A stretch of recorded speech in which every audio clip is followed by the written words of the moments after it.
Hello everyone, આજે આપણે સમજીશું ટ્રાન્સક્રિપ્શન કોને કહેવામાં આવે છે. ટ્રાન્સક્રિપ્શન છે એ ફર્સ્ટ પ્રોસેસ છે પ્રોટીન બનાવવા માટેની.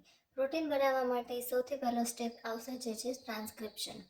ટ્રાન્સક્રિપ્શનમાં ડીએનએમાંથી એમઆરએનએ બને છે જેને મેસેન્જર આરએનએ કહેવામાં આવે છે અને મેસેન્જર આરએનએમાંથી ટ્રાન્સલેશનની પ્રોસેસ દ્વારા પ્રોટીન બને છે અને આ રીતે પ્રોટીનનું સિન્થેસિસ થાય છે. સો ટ્રાન્સક્રિપ્શન છે એ ન્યુક્લિયસની અંદર થાય છે અને ડીએનએમાંથી એમઆરએનએ બને છે. So transcription is a process in which information is rewritten. ડીએનએમાં ઇન્ફોર્મેશન રહેલી છે એ રીરિટન થાય છે એમઆરએનમાં. Transcription is the process of copying out the DNA sequence of a gene in the similar alphabet of RNA. ડીએનએમાં જેટલા પણ સિક્વન્સ રહેલી છે એને સિમિલર આલ્ફાબેટ ઓફ આરએનએમાં કોપી કરવાની પ્રોસેસને ટ્રાન્સક્રિપ્શન કહેવામાં આવે છે. એ આપણે આગળ સમજીશું. Transcription is the first step in gene expression in which information from a gene is use to construct a functional product such as protein. જેમ મેં તમને આગળ સમજાવ્યું એમ ટ્રાન્સક્રિપ્શન છે એ ફર્સ્ટ સ્ટેપ છે જીન એક્સપ્રેશનમાં, જેમાં ઇન્ફોર્મેશન છે જીનમાંથી કન્સ્ટ્રક્ટ થઈને functional product such as protein બનાવવા માટે ઉપયોગ થાય છે.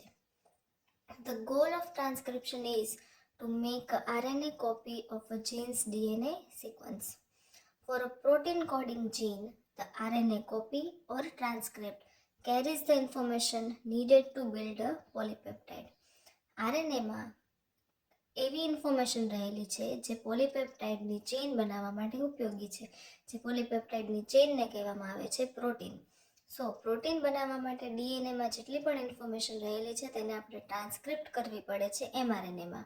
અને એમઆરએનએ છે ન્યુક્લિયસમાંથી બહાર નીકળીને સાયટોપ્લાઝમમાં રાઇબોઝોમમાં આવીને પ્રોટીનનું સિન્થેસિસ કરે છે. તો આમાં તમે જોઈ શકો છો કે ડીએનએમાંથી એમઆરએનએ બનેલું છે અને એમઆરએનએમાંથી પ્રોટીન બનેલું છે. સો ડીએનએમાંથી એમઆરએનએ બનવાની પ્રોસેસને ટ્રાન્સક્રિપ્શન કહેવામાં આવે છે અને એમઆરએનએમાંથી પોલીપેપ્ટાઇડની ચેઇન બનવાની પ્રોસેસને ટ્રાન્સલેશન કહેવામાં આવે છે. તો આજે આપણે સમજીશું ટ્રાન્સક્રિપ્શન. ટ્રાન્સક્રિપ્શન માટે જે એન્ઝાઇમનો યુઝ થાય છે એને કહેવામાં આવે છે આરએનએ પોલિમરેઝ.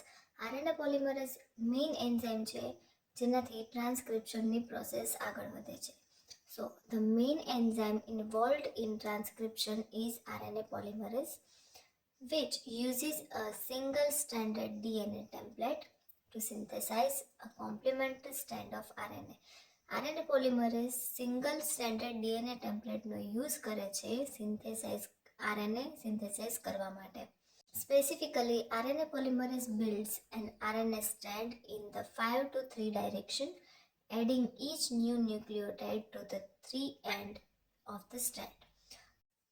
જેમ તમે આ ફિગરમાં જોઈ શકો છો એમ ટેમ્પલેટ ડીએનએમાંથી આરએનએ બનેલું છે 5 to 3 ડિરેક્શનમાં. બેઝિકલી ટ્રાન્સક્રિપ્શનની પ્રોસેસ 3 પ્રોસેસમાં થાય છે: ઇનિશિએશન, ઇલોંગેશન એન્ડ ટર્મિનેશન. તો સૌથી પહેલાં આપણે સમજીશું initiation. Stages of transcription. First, initiation. RNA polymerase binds to a sequence of DNA called the promoter.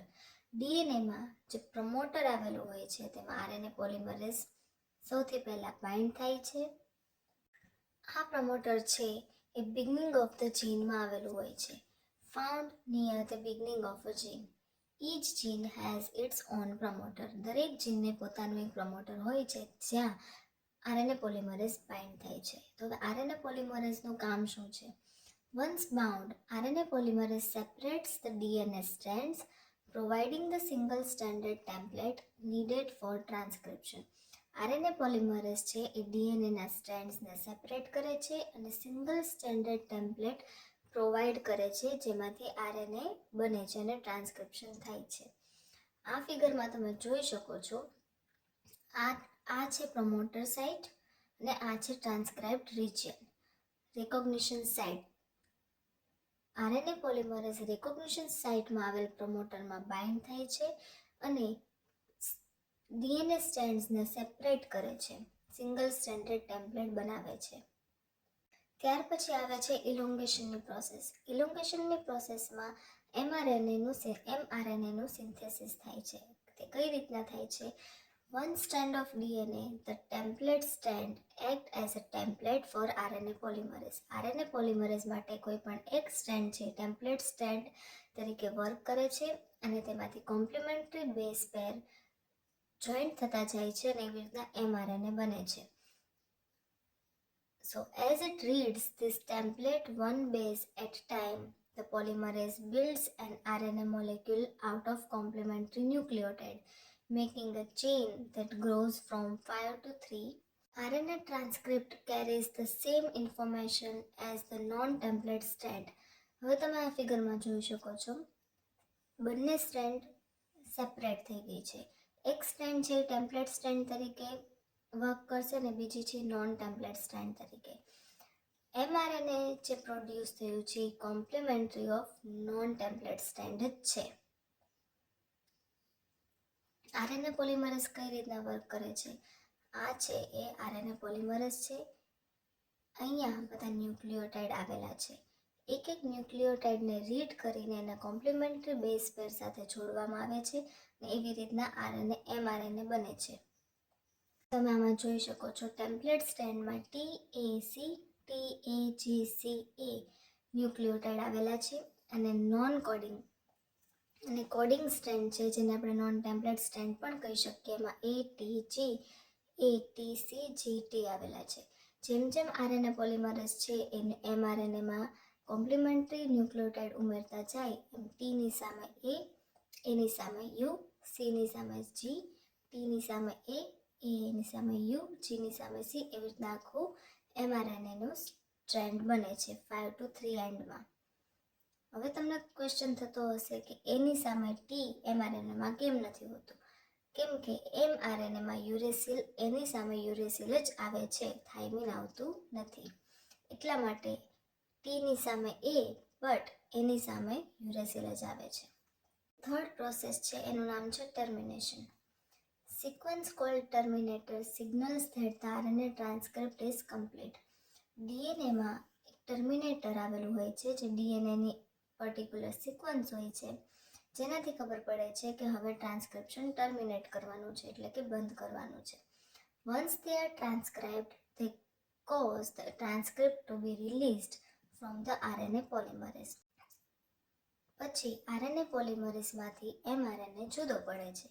Example of termination mechanism involving formation of a hairpin in the RNA is shown below. hairpin like structure બને છે mRNAનું જ્યાં ત્યારે ખબર પડે છે કે termination process થઈ છે. હવે જે mRNA બનેલું છે એ એક્ઝિટ કરશે ન્યુક્લિયસમાંથી અને રાઇબોઝોમ સાથે બાઇન્ડ થશે સાઇટોપ્લાઝમમાં.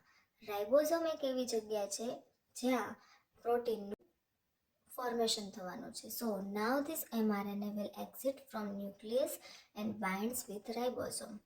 Ribosome where the protein made from the information carries from mRNA. So આખી ટ્રાન્સક્રિપ્શનની પ્રોસેસમાં શું થાય છે?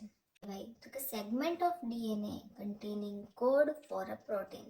સેગમેન્ટ ઓફ DNA જેમાં પ્રોટીન માટેના કોડ રહેલા છે જેને આપણે ટ્રાન્સક્રિપ્ટ કરીને mRNAમાં ફેરવવાના છે.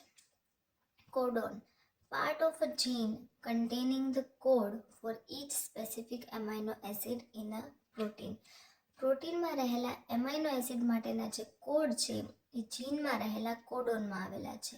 જેમ કે ATC for example code for a specific protein.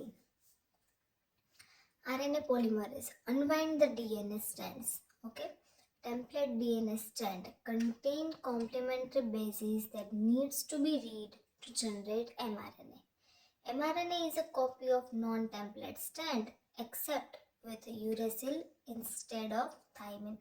મેં તમને કીધું એમ થાઇમિનની જગ્યાએ યુરેસિલ એડ કરવામાં આવે છે mRNA.